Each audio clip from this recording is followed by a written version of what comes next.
For decades, there was one word whispered in the plush corridors of Hollywood's executive suites. One word attached to the name of the most beautiful woman on earth. Difficult. In the smoke-filled offices of producers and the private dining rooms where careers were bought and sold, they branded Maureen O'Hara. They called her stubborn. They called her impossible. They said she was a problem that needed to be managed.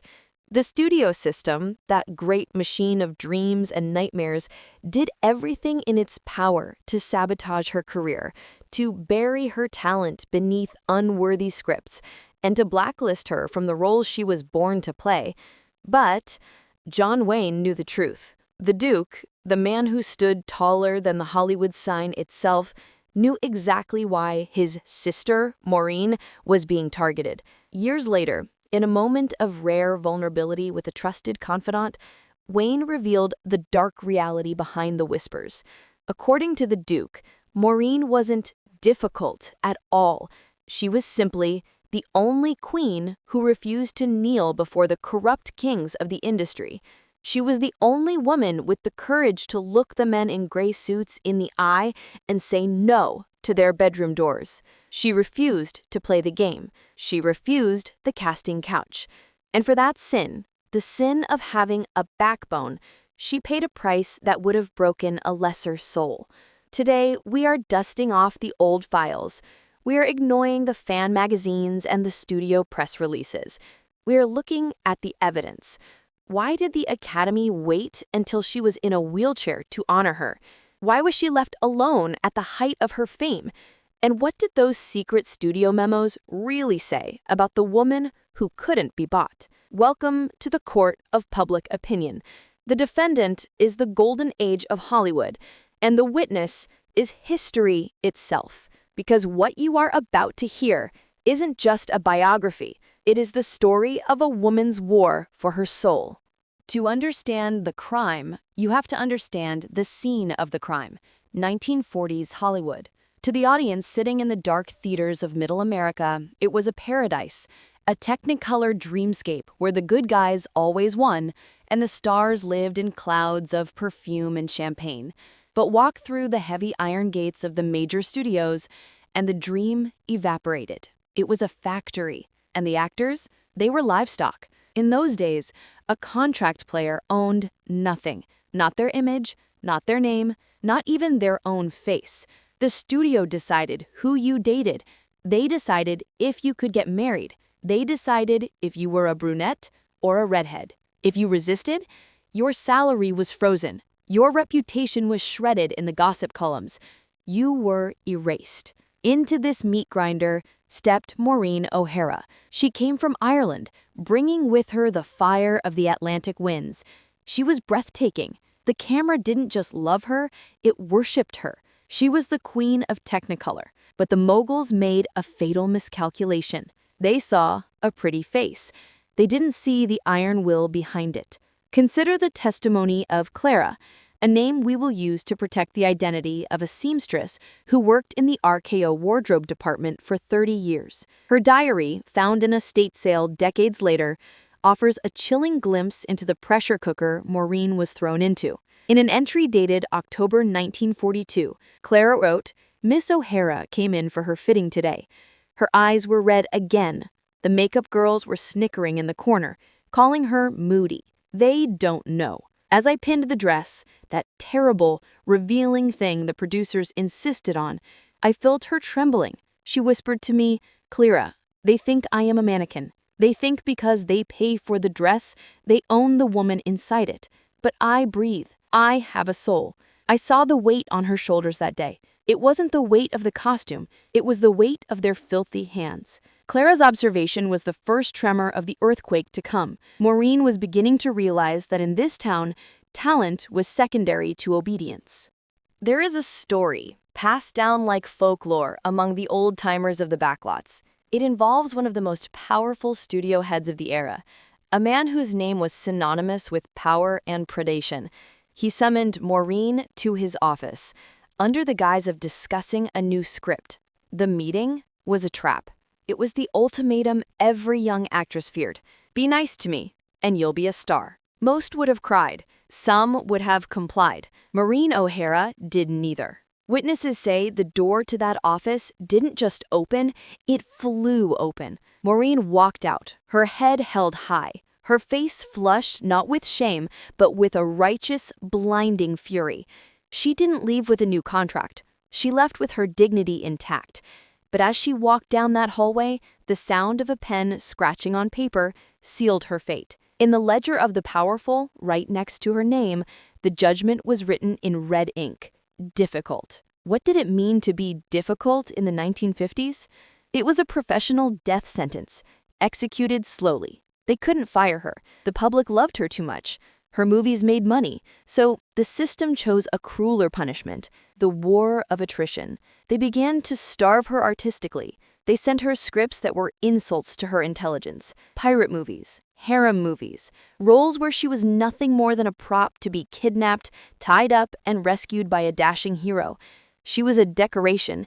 Every time she asked for a dramatic role, a role with substance, the answer was a cold silence. In a rare, candid moment recorded years later, Maureen reflected on this period. I wanted to be an actress. I wanted to be a human being. I didn't want to be a piece of meat on the butcher's block. But they weren't interested in what I could do on screen. They were only interested in what I wouldn't do off screen. Those words were dangerous, and the punishment escalated.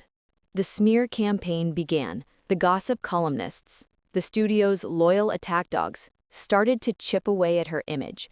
One week, the papers would hint that she was frigid and cold. The next week, they would imply she was secretly wild and unstable. The goal was psychological warfare. They wanted to isolate her. And it works. On movie sets, people kept their distance. In the studio commissary, lunch tables would empty when she sat down. People were terrified of being associated with the woman who had said no to the boss. Imagine the loneliness, standing in a room full of people, wearing a gown worth thousands of dollars, holding a glass of champagne, and feeling completely, utterly alone. But just when the wolves were circling, just when it seemed the system would finally break her spirit, a shadow fell over her detractors. A shadow cast by a giant. A man who didn't give a damn about studio politics. My friends, before we introduce the man who saved her, I have a question for you. Do you miss the days when honor wasn't just a word but a way of life?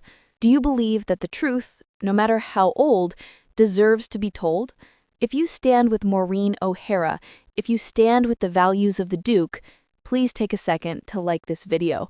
It sends a message to the algorithm and to the world that we haven't forgotten what real class looks like. Subscribe to the Rumor Report. Help us keep the memory of these legends alive. John Wayne, the Duke, the man who walked like he owned the ground beneath his feet. In the 1950s, Wayne was more than an actor. He was an institution. Even the studio moguls, with all their power, walked on eggshells around him. He was the box office king, and he answered to no one.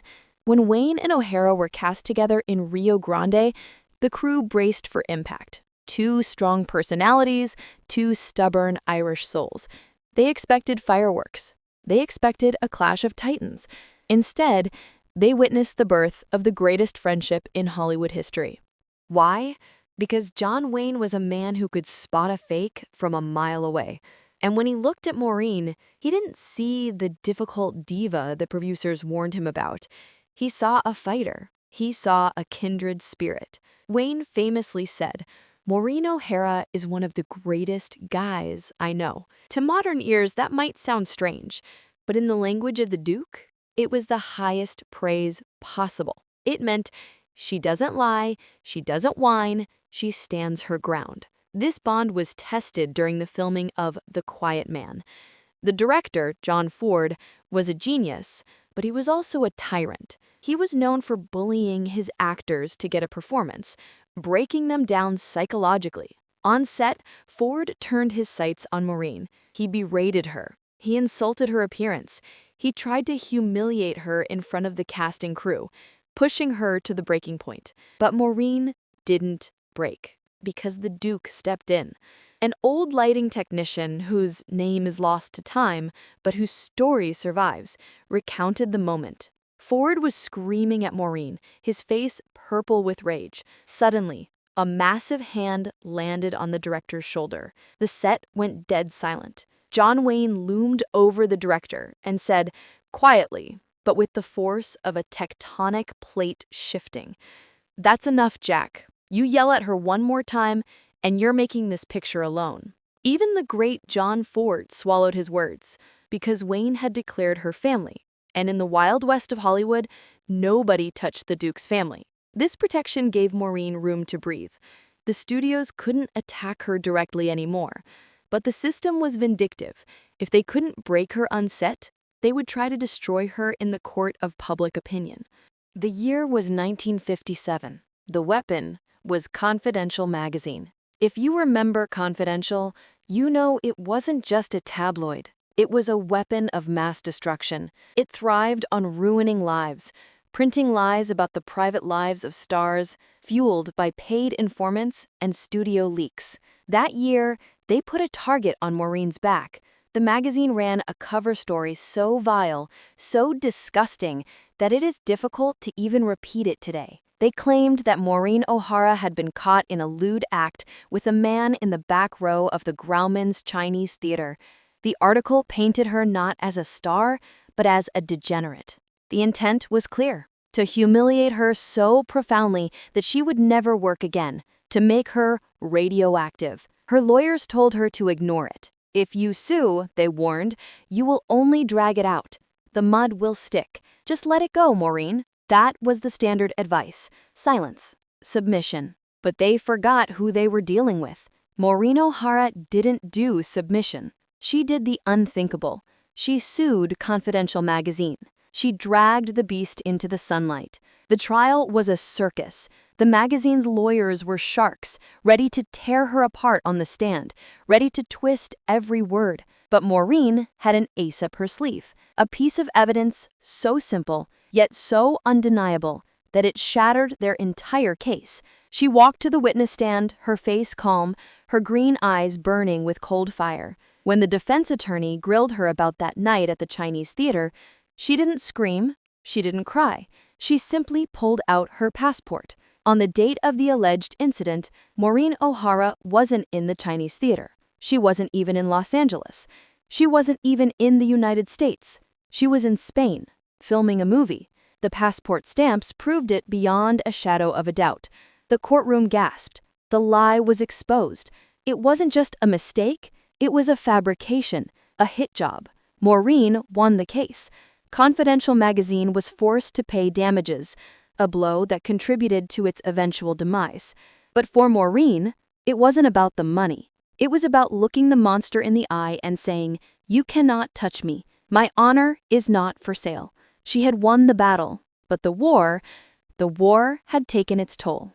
By the late 1960s, the Hollywood Maureen knew was dying. The golden age was rusting. Films were becoming grittier, cynical, and, in her eyes, vulgar. The elegance was being replaced by cheap shock value. Maureen saw the writing on the wall. She could have stayed. She could have played the bitter, aging star, fighting for scraps in B-movies. But she chose a different path. She chose to walk away on her own terms. She left Los Angeles. She married a brilliant aviator, Charles Blair. She became the CEO of an airline, the first woman in history to run a scheduled air carrier in the United States. Think about that vindication. The woman they called just a pretty face, the woman they said was difficult, was now commanding fleets of aircraft. Years later, a journalist asked her if she missed the glitz and glamour of Hollywood. Maureen looked at him, a wistful smile playing on her lips, and said, "I miss the stars, I miss the work, but I do not miss the mud beneath the stars." She had found peace, but Hollywood had a guilty conscience. It took them until 2014, decades after she retired, just a year before she passed away, to finally make it right. The Academy announced she would receive an honorary Oscar. She was 94 years old, frail, in a wheelchair, her red hair faded but her spirit unbroken. As she was wheeled onto that stage, The entire Dolby Theater rose as one. Clint Eastwood, Liam Neeson, the biggest names in the world stood and applauded. But look closely at that footage. Those weren't just polite claps. There was a reverence in that room. It was an apology. It was Hollywood admitting, finally, you were right. You were the last of the true royalty. She held that gold statue not as a gift, but as a trophy of war, a war she had fought alone, and a war she had won. Maureen O'Hara was more than an actress. She was a monument to integrity. In an era where women were expected to be seen and not heard, she roared. When they told her to compromise her morals for a role, she accepted the blacklist instead. When they tried to shame her with lies, she dragged them into court and destroyed them with the truth. John Wayne was right. She was the toughest guy in town. Today, as we look back at her legacy, we don't just see the Technicolor queen. We see a woman who proved that you can lose the role, you can lose the contract, you can even lose the fame. But if you keep your honor, you have won everything. Maureen O'Hara sleeps now, likely arguing with the Duke in some celestial saloon about whose round it is. But down here, her vindication is complete. The men in suits are forgotten dust. The magazine is a footnote of shame. But Maureen is eternal. If this story of justice and grit moved you, if you believe that character still counts, let us know in the comments. Which is your favorite Maureen O'Hara memory? Is it the rain-soaked kiss in The Quiet Man? Or is it the courtroom victory you learned about today? Until we open the next file, keep your head high and your powder dry.